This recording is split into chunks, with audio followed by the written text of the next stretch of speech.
Hey, all, it's Paul from Drums and Rums, where the backbeats meets the spirits. Rum friends are the best friends, right? Those are the best kinds you get to share your rums with. Try some new stuff. Don't break the bank because again, everyone's sharing their rum. And today I've got Isabella Rosal, founder of the Tampa Bay Rum Society and owner of Seventh Sky Spirits, and Jim and Dawn Rainwater from Tampa Bay Rum Society. How you doing, guys? Doing great. Absolutely wonderful. Thank you. So Thanks for having us. yeah, no, I appreciate the. I know we're part of the other societies too here in Florida. We're all Floridians, and so of course, other than drinking water, right, we usually are all drinking rum, right? So we are definitely we've got a lot of things in common here. So I know I'm on the East Coast of the state, and you guys on the West Coast, and we'll want to learn more about Tampa Bay Rum Society. I know I've been following you, Isabella, for a while, and I know we've met through other uh, events here in Florida, and the Miami Rum Congress and Miami Renaissance, and so a lot of other events too. We've a good friend that I know who's was on our podcast. So shout out to Nia from my Rum Diaries there. So fellow rum lier. But yeah, let's kind of get started. Let's just jump right in. What is the Tampa Bay Rum Society? I mean, okay, I think there's some obvious things there, right? But how was it founded? Why was it founded? Let's get down to the skinny here. So folks that are listening to this who may not know or want to learn more about rum, and they can come to Tampa, or if they live close by, is and join and hang out with you guys, learn more about rums and share some information and kind of educate people and so forth. So I don't know who wants to jump and take it there first.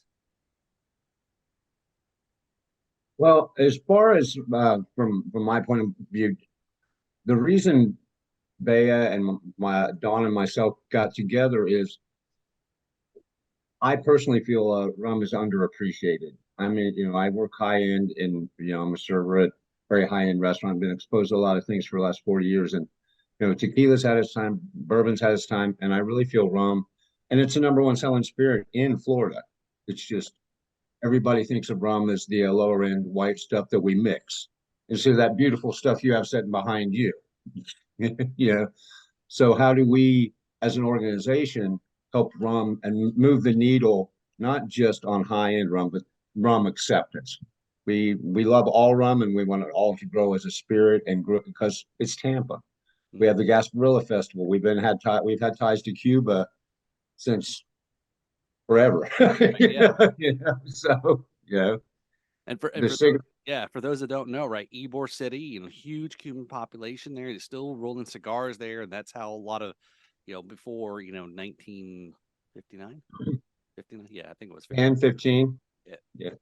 Yeah, but and it's funny you say that because I'm headed down there now, and we're getting ready to have a rum and food pairing at a local gallery next month, and putting a bunch of rums under one roof and connecting with the art scene. There'll be cigars to be had somewhere in that night as well. So Of course, right? it has to happen.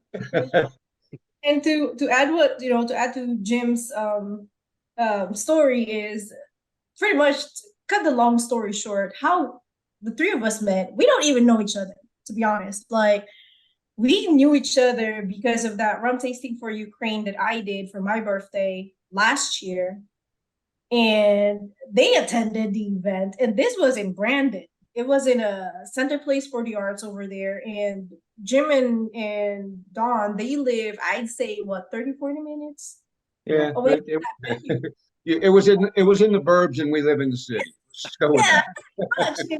And it's crazy because when I did that event, a couple months after, I get this email from them, and they're saying, we love what we do. And basically, Tampa Bay Rum Society's, our mission is very simple: elevating rum, experience in the whole Tampa Bay area and beyond. Whether through the tastings, educations, the events. I mean, at the end of the day, we have to increase awareness and education for everybody to really appreciate it. And the good thing about it is even with Seven Sky, even if we work with a bunch of different brands across the events that we've had since last year, we are never really attached to a single brand or anything like that, because we want to make sure every single brand, producer, distillery is on a single footing. And in fact, when we do tastings, they're usually blind. So we just give everybody what bottle it is at the end of the whole event or on social media right after the fact. And I'm always surprised with, what the attendees are saying is good, like then they ask us how much is that bottle. And I myself was like, oh, a lot of people like this price point. They think it's really, really good. And their surprise is just this much. Right. And those that are and as you mentioned, Jim, right? It's already, we already know how popular it is, how much it's grown. But it's still that connotation of, like I said, certain type of that are rums or call themselves rums. And I'm trying to be nice, right? Yeah. We have to be. Right. And it's how it's crazy it is, the rum community, the rum market, business, etc. That it's like the Wild West. Everyone calls the rum world is like the Wild West, because everyone's got a little bit different take, and then of course different countries have different rules, and and so on and so forth. But yeah, two of the larger names, right, holds nearly 50% of the market, and because that's exactly it. It's very heavily market. So look, And it's not a quality product either. It's just great marketing. very fair, very Yeah. fair. Yep. And in those that are like making good products or craft, and here, and especially in Florida, right? It's hard to get the word out there. And things like this, things we do, you guys do, they kind of get people to kind of try something, try opportunity. Again, it's the taste. People are going to tell you what they like and what they don't like, and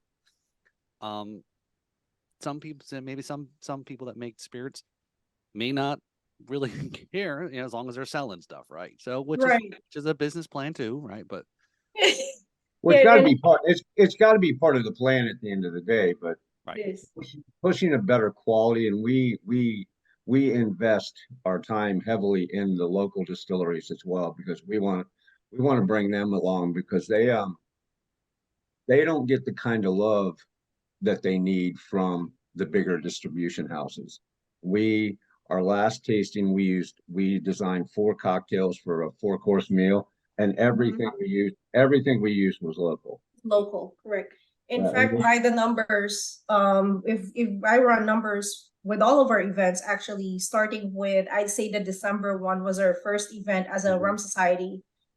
90% of our brands are local. So even if, like, for our event on September, we do have, how many did we confirm? 4? I think we're between 8. We're confirmed about 6, but I'm going to do some work later. A few more in. And out of the 6, 4 are local. Got 4 local. Yeah. And then 4 that everyone would recognize. It's a little bit of a rum nerd like the rest of us, Yeah, and then it's crazy because we are always surprised on the effect that the events are actually having, because I don't know how many times you'll see local distilleries in one house for an event where everybody's just friends. No. And everybody is just happy to share about their brands and their creations, their histories, and you don't see that every day. I think that is one of the coolest parts about, and I have, had a few of the Florida distillers here on the show over the 4 years. And, you're exactly right, is when it comes to the craft, there's enough for everybody. And everyone's okay with me. Some are okay with making this is an honest living. It's an honest pay. I'm not going to be set out to be, a billionaire, but I'm okay with what I have. Everybody wants to get bought by Seagrams, but that won't always happen. Yeah, at the end of the day. that is very.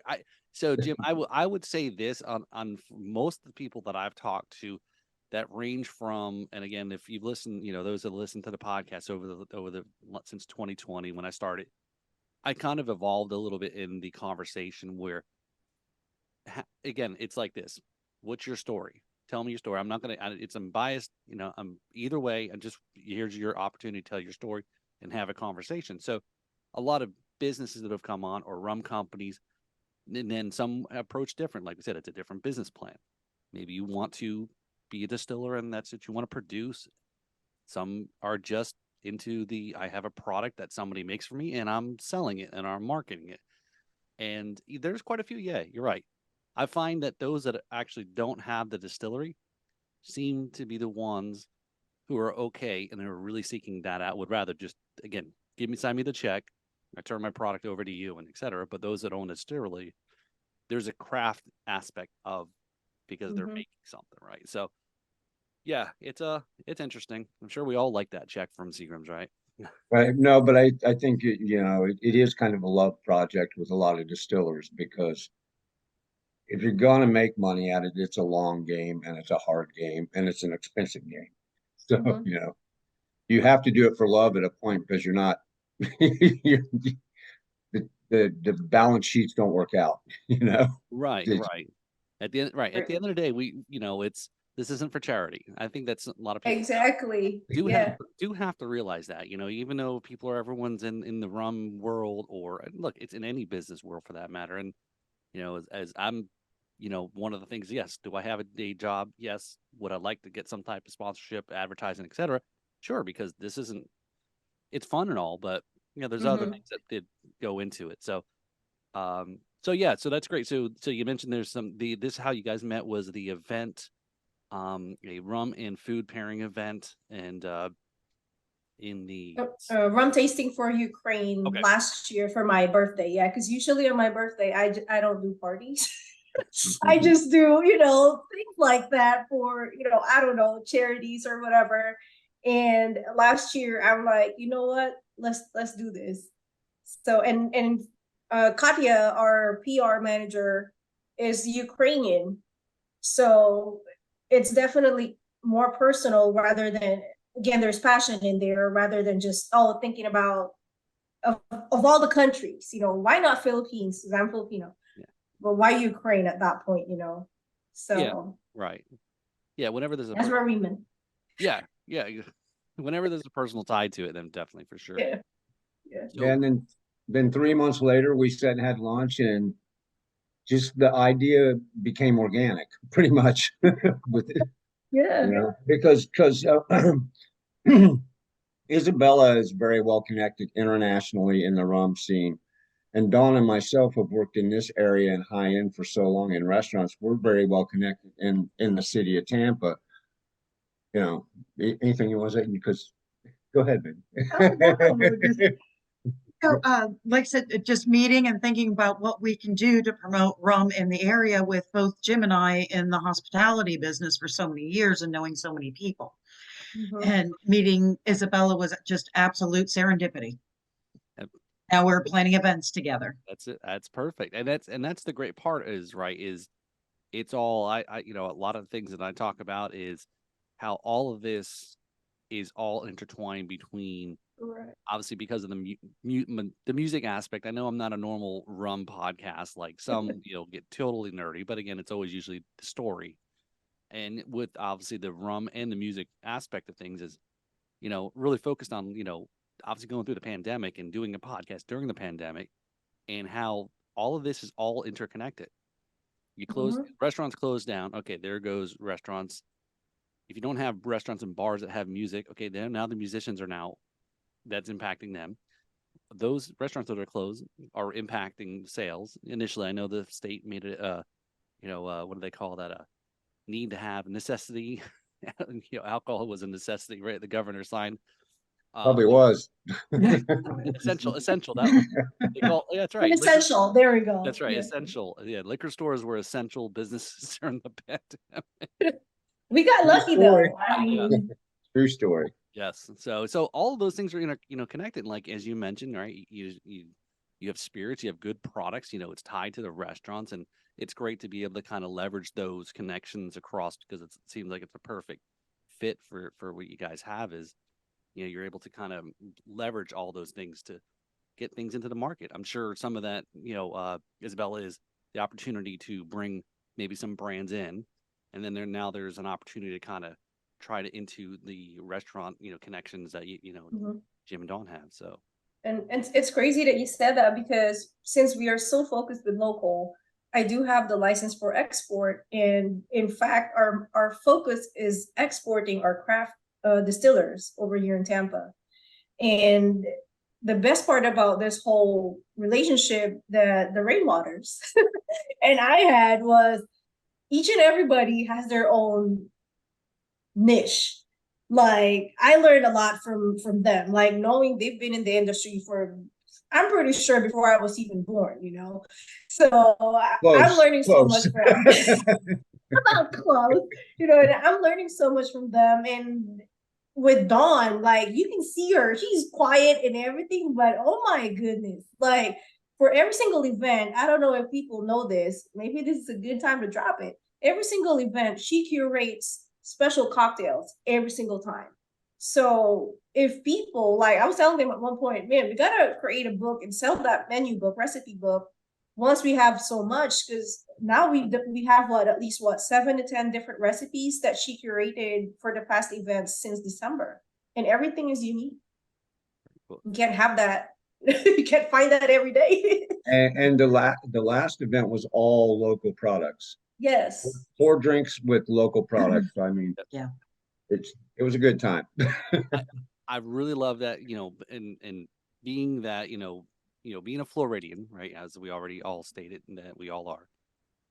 It's, we talk about this whole thing about support local, support, again, a lot of it is just a catchphrase that, we just like to, people like to say it, but actually doing it, right?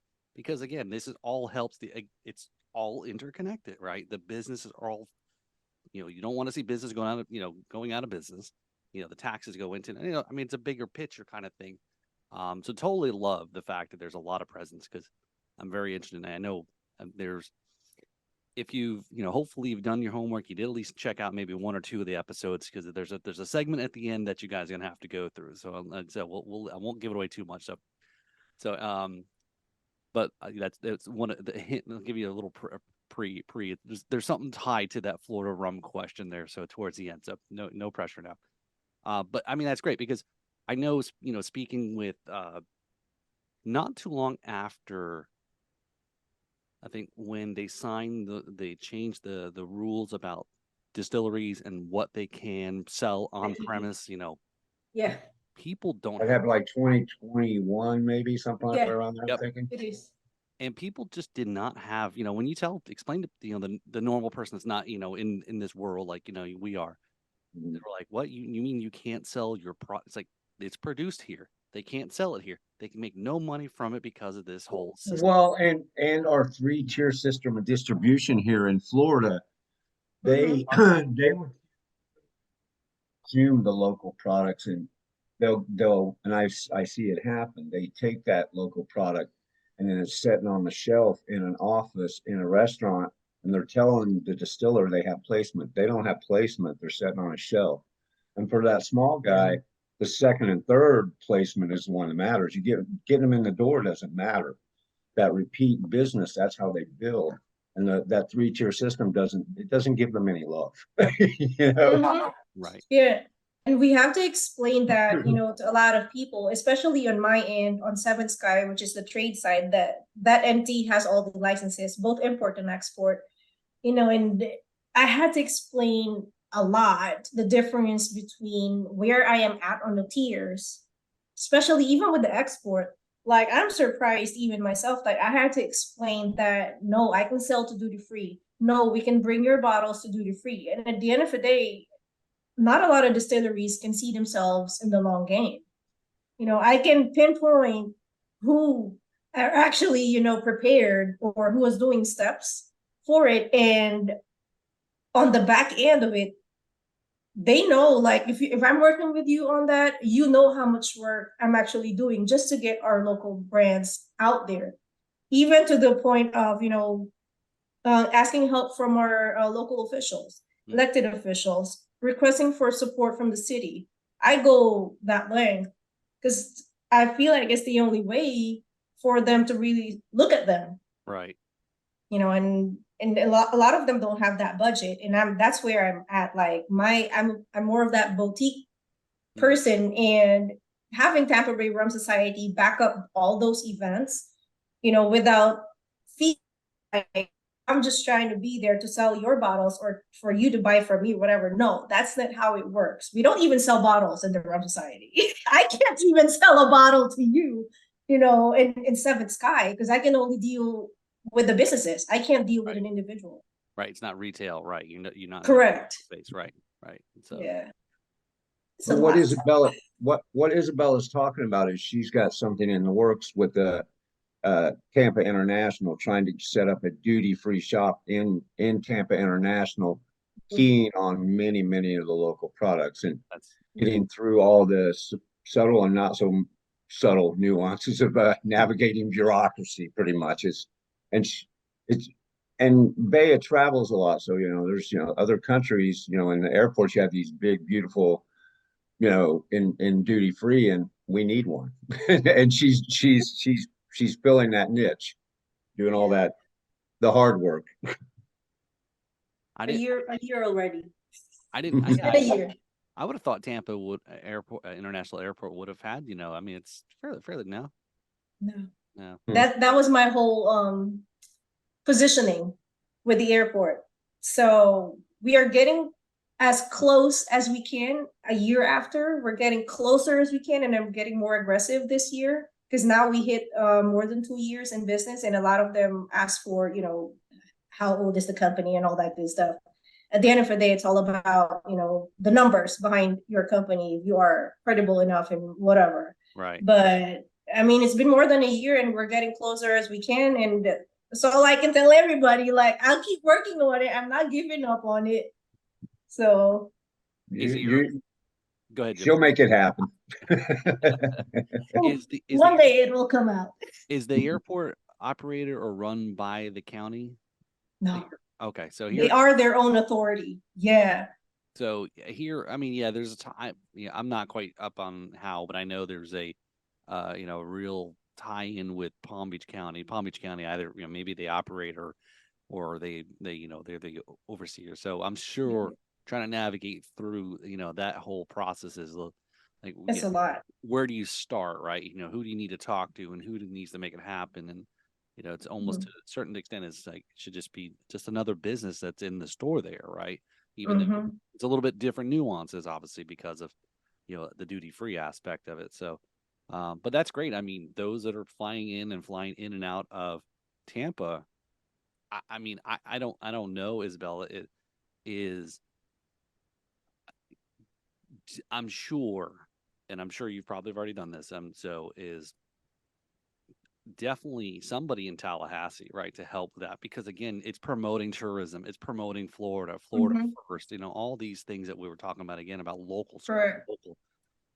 And so far, I mean, the latest developments, which is as fresh as this morning, we finally got a hold of somebody who are in charge of the decision makers of the actual stores in the airport. We are already there in that door.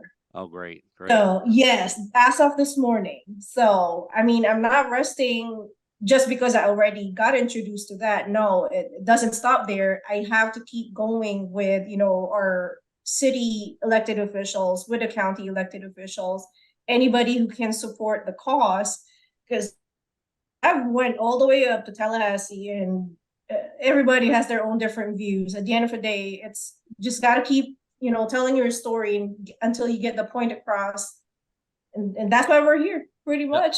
For sure. Because as you know, it's, as I always tell, again, there's always, I'm sure wherever there might be that resistance, the question should always be why.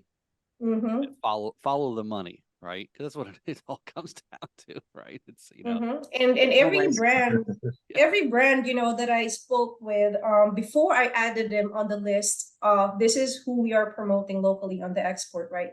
I definitely had that one-on-one conversation with them, like, listen, you have to be ready with the worst case scenario. It could be a cutthroat pricing, it could be anything, because we don't know what they're going to ask from you and all that good stuff. But As long as you tell me you're ready, you're in it for the risk, then I'll add you on the list. Right. Yeah, So, that's a good point, right? Is we have no idea what the deal is up, what they're going to be asking for, right? So it's mhm. it could be, yes, you can do it, but here's what it is, right? Mhm. So Dawn, so mixology, where do you how'd you come about? You're What's the story?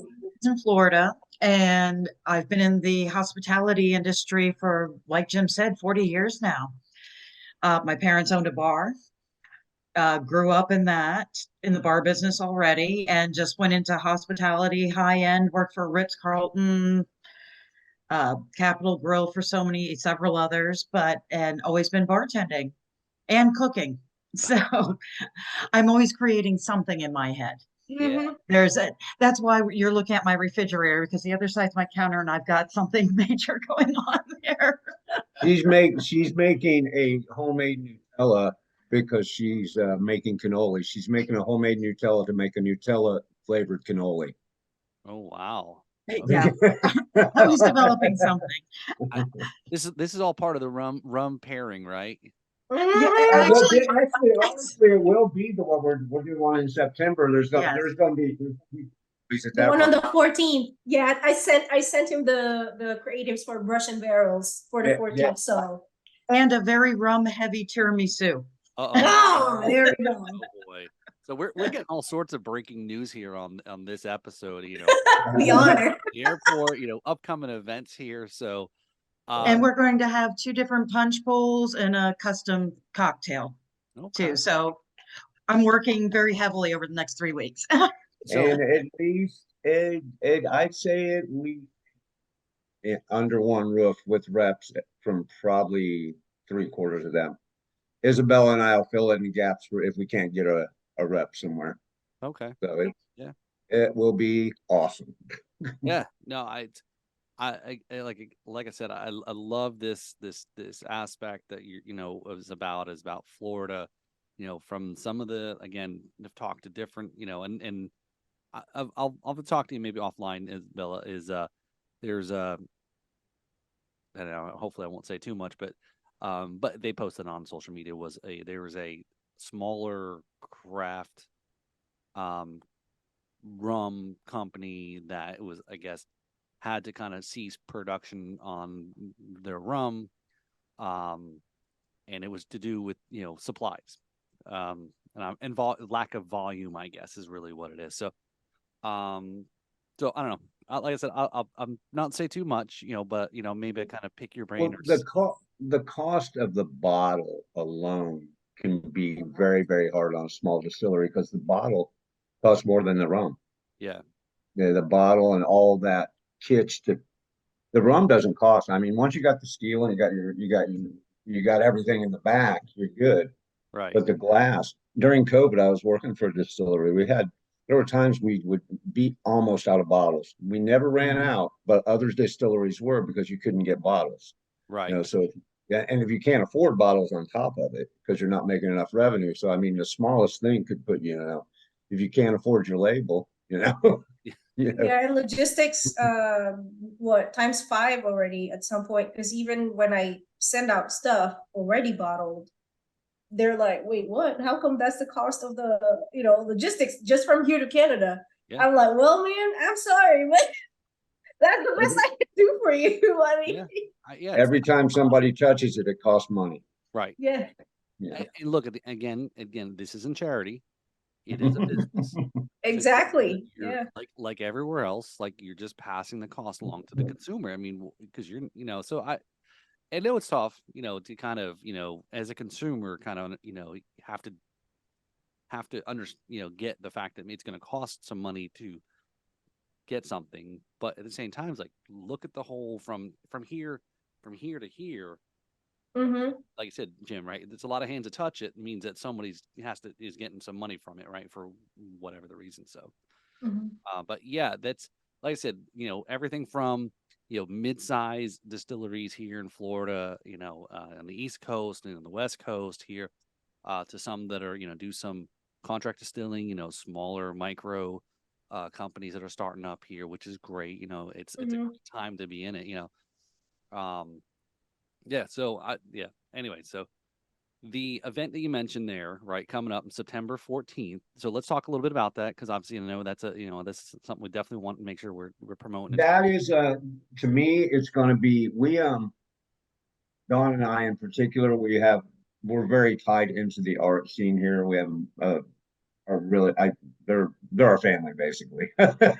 But we've known a local Dominican artist for the last 15, 20 years. He's coming up, and him and his wife, they own a really nice gallery in Ybor, and they've been open about a year, and we're just trying to tie it's just like everything else, to create the synergy you were talking about earlier, tie the rum together, tie the art together, and then, we all make a bigger footprint and create more opportunities together. It's Yeah. at the end of the day, Right. Yeah. We all gotta, right, all work together to, it's tough doing things by yourself, right? And a team, that believes and into the same things, it makes things so much easier. What do they say? Collaboration beats competition all day long. Exactly. Yeah. Yeah, it doesn't have to be a big team.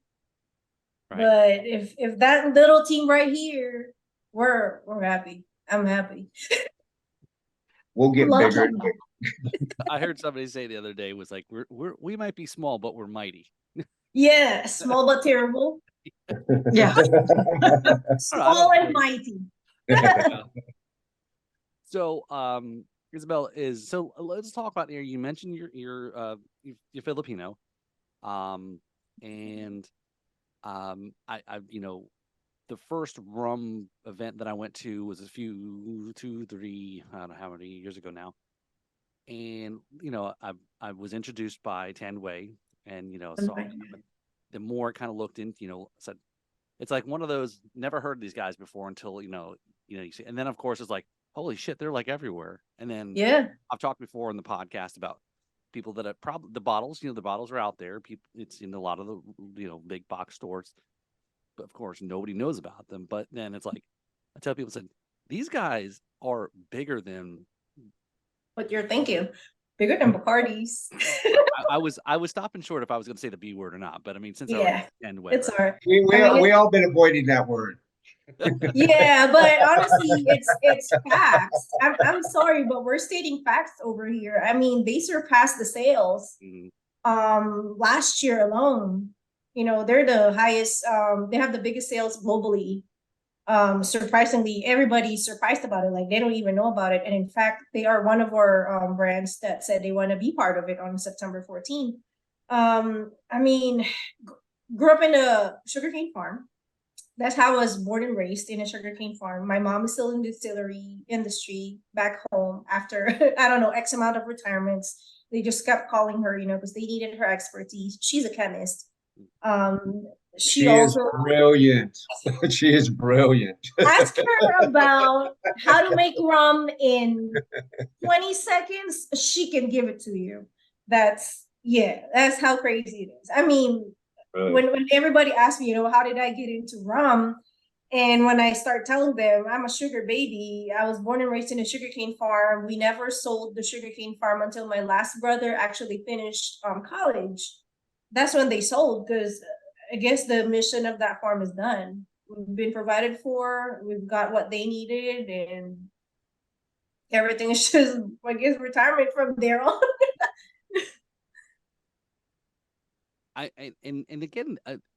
It's crazy I'm telling you something, guys, you don't know. Again, this is Tampa Bay Rum Societies and other societies, throughout the country and the world. It's about the education and information, and yes, there's rum. It's not just the Caribbean, right? Like we said, it's not just Florida, even, right? I mean, that's even the thing about people that live here. It's a lot of it is foundational on very similar processes and distilling methods and the same approach. Yes, you can make rum anywhere in the world, but the majority of that source material is coming from a certain part of the world. Correct. So tropics in some way. Right. So like I said, I would very early on in my rum journey that I discovered Tanway and was like, oh, okay. And then it was like, yeah, this is pretty good. I love the gold, right? But then more deeper dive into it, it's like, well, shoot, they were big sponsors of the NBA. And people, and all of a sudden, Yes. it's like, now I know the name. It's like one of those, oh, I see them everywhere now, and then that's so that's it's pretty crazy. Yeah, it's really pretty cool that, that's something that's been really fun for me because, I really didn't get into rum until about 5 years. The distillery all through COVID and really just fell in love with rum. But meeting Isabella has been just so eye-opening because I know a little bit, but You know a lot. she's a Romoyer, and then when she turned me on to Tanduay, I'm like, really? And they move more units than the B company, almost by two. It's insane. They own Asia. Right. And they don't have the same variants, that we have in the country and versus what we have here internationally. And it's crazy because if you say the brand in the country, in the Philippines, it's a different perspective. And if you say the brand over here internationally, it's a different thing. It's almost the same thing as same effect of Don Papa. Although everybody knows Don Papa, I think is Filipino brand. I think everybody has that recognition. But I believe they are bigger in Europe versus in the Philippines. And it's crazy because last year I did a project in the Philippines, a rum project, and it's connected to my hometown distillery as well, which is the only single estate in the country. Lo and behold, I'm just saying, we know these big brands all over the world. You'll never know where they buy. And I'm surprised to even, be let in that information that all these bigger blending houses, distilleries are actually buying from my hometown distillery from, I don't know, even before I was even born. But it's only a few years ago that my hometown distillery decided to have their own brand. But they've always outsourced before, and Right. now they're selling their own product. Right. So yeah. Right, because it's almost like it's the same thing that I always say. I've probably taken the information for granted because I grew up with it. Like, why would I even think that I'm gonna be back in this industry, or at least in the sugarcane industry in general? 30 plus years after. Heck, the sugarcane stalk is just behind my house. Like, we cut it and chew it. That's how I grew up with it. And I feel like it's the same thing about every single farmer that we had back home. Like, all they know is we harvest, we put it on the grinders, then they become an actual sugarcane crystal, which is either white or brown. Call it a day. Nobody really thinks about something else because that's what they're used to. Right. So yeah, crazy. I guess that's the kind of the interesting thing about, right, is where is some that are, made, blended by, not that, the company that names on the bottle or the brand. And yeah, so like a lot of people may be starting up, they'll go to a particular place in Panama, right? I'm sure we kind of know the story there, right? Is a lot of people go to Panama for a particular company that makes a lot of rum for other people's, right? So a lot of brands come out of this one distillery. And to your point, Isabella, is about comes out of, in that distillery in the Philippines. So I think that's kind of an interesting thing. The more deeper dive people want to get into it, and I'm sure definitely. I know we can't have a rum podcast and talk about the aspects of the big push now about transparency, right? And I'm gonna kind of, again, I'm trying to be very kind of open to be very unbiased to this. It is a very difficult thing. It's one of those things. What you guys do in the Tampa Bay Rum Society is, like we said, it's educate, not be pushy about it, because again, some people are very stuck on the other big company, right, the CM company, which is fine, right? It's perfectly, but that's what they know, and that's what they're, and that's all they're happy with. And so I think that sometimes it's that challenge, right, Jim, is you're talking about, you're trying to educate people to try some little better product and quality, premium stuff. At the end of the day, people, it's my podcast, so I'm not gonna have to ask if I can curse them. people don't give a shit, right? Yeah. And that's a tough part, and that's okay, right? You can't. It is whatever they like. So I know there's a challenge to that, when you're saying, look, there's something better, but now this is what I want. And again, that Yeah, probably but I yeah, I I met a guy recently, did a tasting for JM Agricole 10 days ago, 2 weeks ago. And I met a guy, you may have ran across him, Handsome Alex. He calls himself a rum evangelist. And we were just talking, and he was a wealth of information. But something he brought to my attention, man, I'm a history nerd, that with when after and during the Revolutionary War, rum was viewed as British. We still have that residual thing here in America that we're going to drink bourbon, we're going to drink American whiskey. George Washington made rum on his estate. you know, and until the British started taxing us for it, and then we got a bad taste in our mouth, it's never came back from that time but rum ages better than whiskey. It starts to get good at 6 years. Whiskey, I think, caps out at 6 years. interesting. It's a much better product. It's hard to it's hard to teach people that rum's always been here. It was here before bourbon. Yeah. Mhm. For sure.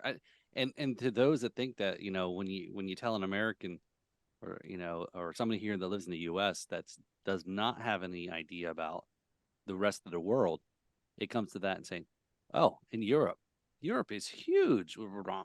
I mean, and I had done a live stream walkthrough with Nud Strain, mobile rum.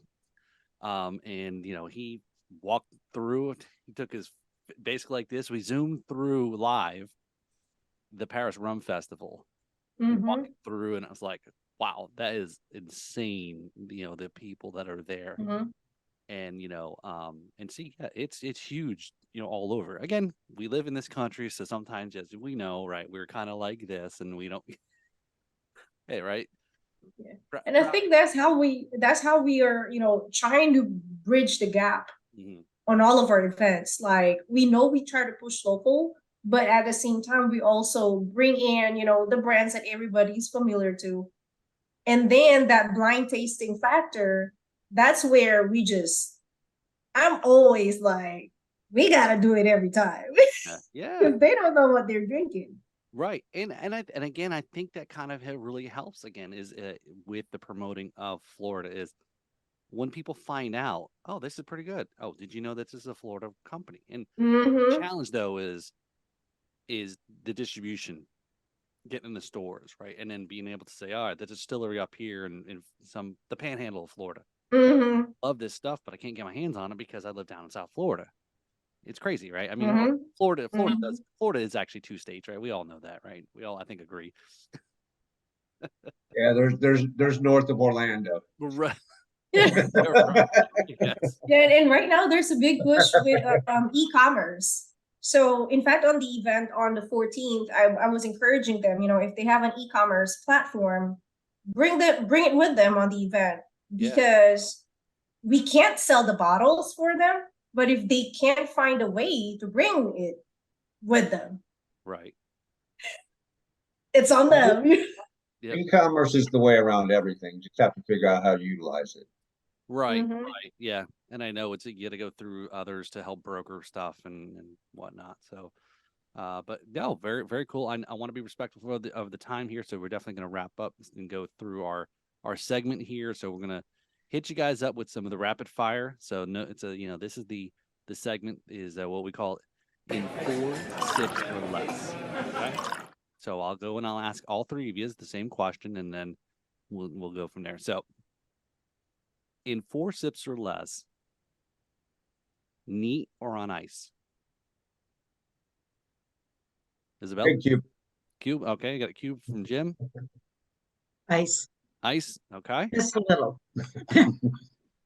Neat all the way. Oh. I don't know. It's because of that 100+. I did have actually somebody said I should have had a third option was a chilled glass. I said, Mhm. okay. That's I could rock that too. yeah, yeah. I Together with it. don't know. So that's actually not bad. So, all right. So in 4 sips or less, as we've talked about a lot about Florida rum, do you think Florida rums get a fair shake? Yeah, no. No. I mean, based on my effort, they're not getting their fair shake, but I want them to have that fair Right. shake. And Yep. we want to Yes, them to get there. Yes, we want them. Excellent. So again, so that was our little rapid fire segment there. I know we had, and then so again, that's why part of that questionnaire there. Again, we've got now you are part of the Rums and Yeah. Rums alums there. Right So, on, brother. yeah, so there you go. So now you become part of the family there. So we've got some different guests. You know, that's our tagline there, where the backbeats meets the spirits, and yeah, guests from all over the world, and Australia and Singapore. We've had guests on, and musicians and so forth. So I've it's been a very interesting journey to I love. My wife said I'll talk to the wall, right? I just like talking, I guess, and that's why podcasting it took such a good hold. So interesting note before we kind of wrap up, Isabel, is so my wife is I guess she's not Filipino, but when we before we had passports, we went on a cruise, and she's like, I got to take my birth certificates with me to prove, right, that whatever. She's like, which ones do I take? I have one from the her father was stationed in the base. That's Understandable. no longer there, right? So In Clark? Is it in Clark? yep. And so she's like, she got a birth certificate from the Philippines, a birth certificate from the Air Force, to the Secretary of I don't know, State or whatever. So she got mad when I said, well, if they don't take you, I guess I'll just have to leave and go on this trip without you, and she wasn't happy about that. But so when I tell people, it's like, yeah, I'm married to a Filipino, and they're like, they look at her and they're like, she's got to be the whitest Filipino. but yeah, her family was over there when she was born, and at the base and so forth. So it's kind of interesting. So I'm 45 minutes away from there. I live 45 Wow. minutes away from there. Yeah. wow, yeah. So she hasn't been back since she was obviously a little infant and came to the U.S. But yeah, so kind of an interesting thing. Talk back to the conversation about the Filipino rum there with Handaway. So okay, so this is definitely the last part here. So what is the shameless plugs here, right? What is this that you want people to know? Make sure they get out the word. I know we have the event coming up there. So here you go, shameless plugs, whatever you want to plug. I'd like to shamelessly plug Marcolina's Fine Arts Gallery in Ybor City. That's where we're holding the event there, and we'd love to see them move forward and be in our umbrella going forward. And that's my shamelessness. Okay. I'd say follow our Instagram handle at Tampa Bay Rum Society. And then they'll see all of those tagged in our events. They'll see Marcolina's gallery on Instagram. They'll see Jim on Instagram. They'll see Dawn on Instagram. They'll see me on Instagram. I think that's the best way to do it. Just follow Tampa Bay Rum Society, Facebook and IG, and we'll all get connected from there. Perfect. So definitely, I appreciate you guys for tuning in, hanging out here with me tonight, talking about obviously rum, right? Learning more about the Tampa Bay Rum Society and upcoming events, and just kind of talking Florida rum in general, as we all are Floridians here. So I want to thank Isabella, Jim, Dawn for coming on the podcast here, Tampa Bay Rum Society. So make sure you check out the podcast when we drop this, and the videos, and again, like Isabella said, social media, you'll find us out there, drumsandrubs.com, and you'll find us out there. And so I definitely appreciate the conversation here tonight. So this is Paul. This is where the backbeats meets the spirits. Cheers, y'all. Thank you for having us. Thank That's you. greatly appreciate. Cheers.